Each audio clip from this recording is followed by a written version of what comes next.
നിങ്ങളുടെ ഇഷ്ട പരമ്പരകൾ എക്സ്ക്ലൂസീവായി സൺ നെക്സ്റ്റ് ആപ്പിലൂടെ തികച്ചും ഫ്രീ ആയി. ഇപ്പോഴേ ആപ്പ് ഡൗൺലോഡ് ചെയ്യൂ.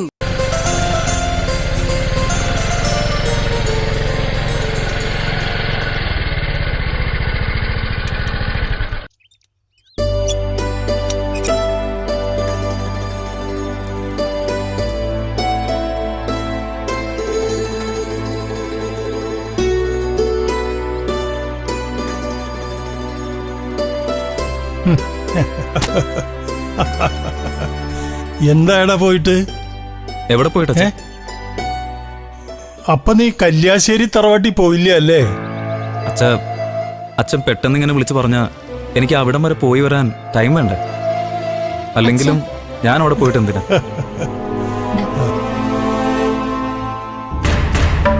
അവർക്ക് കിട്ടിയ സ്വത്ത് മോഹിച്ചുകൊണ്ട് ഞാൻ അങ്ങോട്ടേക്ക് ചെന്നതാണെന്ന് ദയന്റെ മുഖത്ത് നോക്കി പറയും.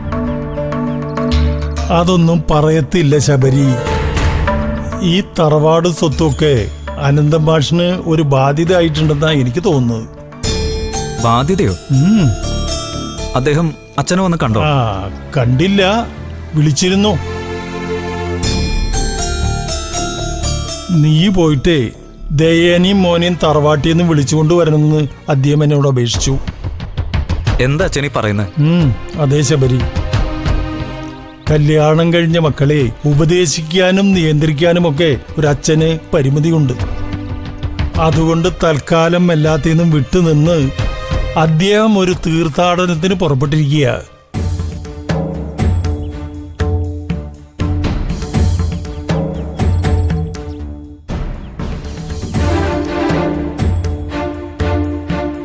നീ ദയനെയും ഉണ്ണിക്കുട്ടനെയും അവിടെ നിർത്തിയിട്ട് നീ ഇവിടെ സ്വസ്ഥമായി കഴിയുന്നത് അനന്തം മാഷ് അവരെ നോക്കിക്കൊള്ളുമെന്ന വിശ്വാസത്തിലല്ലേ? ഈ ഭർത്താവ് അടുത്തില്ലെങ്കിലും അച്ഛന്റെ തണലുണ്ടാകുമെന്നുള്ള ധൈര്യമാണ് ദയക്ക്. മാഷിനറിയാം അച്ഛനില്ലെങ്കിൽ ഇപ്പോഴും തന്റെ മക്കൾ കഷ്ടപ്പെടുമെന്ന്. പക്ഷെ ആ ചിന്ത അവരിലും അവരുടെ ഭർത്താക്കന്മാരിലും ഉണ്ടാകണമെന്ന് ഓർമ്മിപ്പിക്കാനാ മാഷി തീർത്ഥയാത്രയ്ക്ക് പോയത്.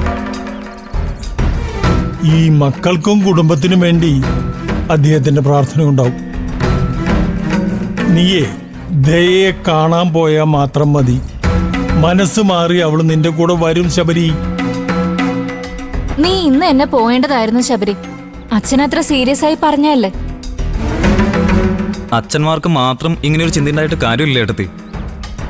പഞ്ചരത്നത്തിന്ന് തറവാട്ടിലേക്ക് മാറാൻ പോകുന്ന കാര്യം എന്നെ ഒന്ന് വിളിച്ചു പറയാനുള്ള മര്യാദ പോലും ദയ എന്നോട് കാണിച്ചില്ലല്ലോ. രണ്ടച്ഛന്മാരോടും എനിക്ക് സ്നേഹവും ബഹുമാനവും ഉണ്ട്. നിങ്ങൾക്ക് വേണ്ടി ഞാൻ ദയയെ പോയി കാണുകയും ചെയ്യാം. പക്ഷെ എനിക്ക് സമയം തരണം അച്ഛ. എന്നെ ക്ഷണിക്കാത്തിടത്ത് പോയി എൻ്റെ ഭാര്യയെ കാണാനായിട്ട് മനസ്സുകൊണ്ട് എനിക്ക് തയ്യാറെടുക്കണം.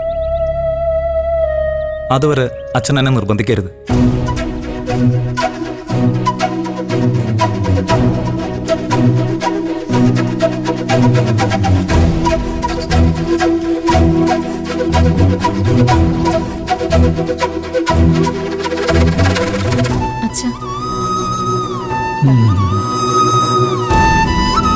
അവൻ പറയുന്നതിലും കാര്യമുണ്ട്.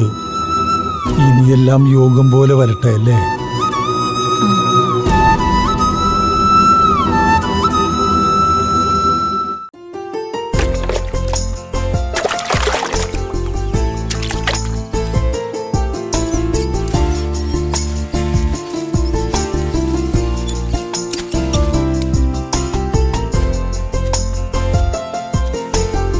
കങ്ങരേട്ടോ, ഓ കഴിയാറായോ?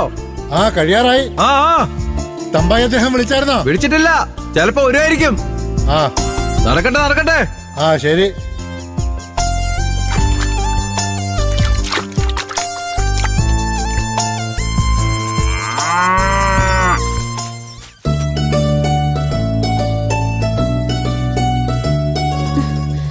ഈ തറവാട്ടിനകത്ത് ഫോണിന് റേഞ്ചേ ഇല്ല. റേഞ്ച് കിട്ടുന്ന വേറെ ഏതെങ്കിലും കണക്ഷൻ എടുക്കേണ്ടി വരും.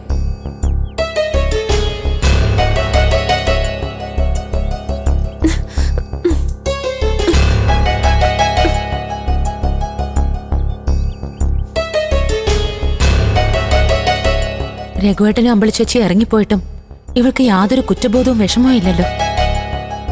അച്ഛൻ ഇങ്ങോട്ട് യാത്ര പോയതുപോലും ദയയെക്കുറിച്ച് ഓർത്തുള്ള വിഷമം കൊണ്ട് തന്നെ ആവാനാ സാധ്യത.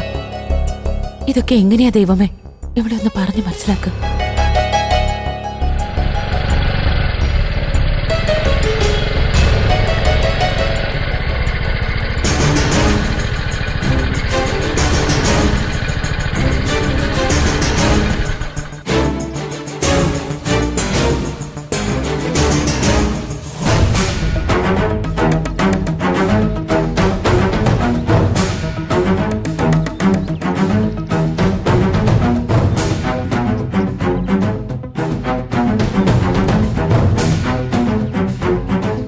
ആരുടെയും ബൈക്കിൽ കയറി വരരുതെന്ന് രഘുവേട്ടൻ പറഞ്ഞാണല്ലോ. എന്നിട്ടും എന്താ ഇവൾ ഇങ്ങനെ കാണിച്ചത്? നിന്റെ രണ്ട് ചേച്ചിമാർ ഇങ്ങോട്ട് നോക്കി ഇപ്പോണ്ടല്ലോ, കുഴപ്പമല്ലാവൂ? ഏയ്, ചേച്ചിമാരൊന്നും കുഴപ്പമില്ല. രഘുവേട്ടനാ പ്രശ്നക്കാരൻ. കക്ഷി സ്ഥലത്തില്ലെന്ന് ഉറപ്പാണല്ലോ. അത് ഉറപ്പിക്കാതെ ഞാൻ വരുവോ? നാളെ മുതൽ അർജുൻ ഇങ്ങോട്ട് വരണ്ട. ഞാൻ പറഞ്ഞ വഴിയിൽ നിന്നാ മതി. അവിടം വരെ ഞാൻ നടന്നു വന്നോളാം. ഇവൾക്ക് അവനോട് എന്താ ഇത്രമാത്രം സംസാരിക്കാൻ?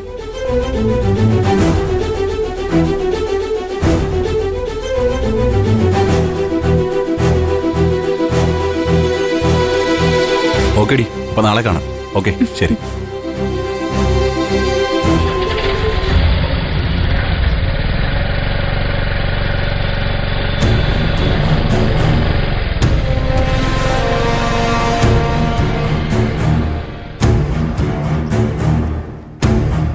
മഞ്ചാടി, ഇത്രയും ദൂരം വണ്ടിയിൽ ഒരുമിച്ച് വരുമ്പോ നീയും അവനും ഒന്നും സംസാരിച്ചില്ലേ മഞ്ചാടി? എന്താ ചേച്ചി അങ്ങനെ ചോദിച്ചേ? അല്ല, ഇവിടെ വന്ന് ഇറങ്ങിയിട്ടും സംസാരിക്കുന്ന കണ്ടു. എന്താ നിങ്ങൾക്ക് ഇത്രമാത്രം പറയാനുള്ളത്? ഞങ്ങള് ഫ്രണ്ട്സ് അല്ലേ ചേച്ചി? ലോകത്തുള്ള ഏത് വിഷയത്തെക്കുറിച്ചും ഫ്രണ്ട്സ് സംസാരിക്കും. ആ,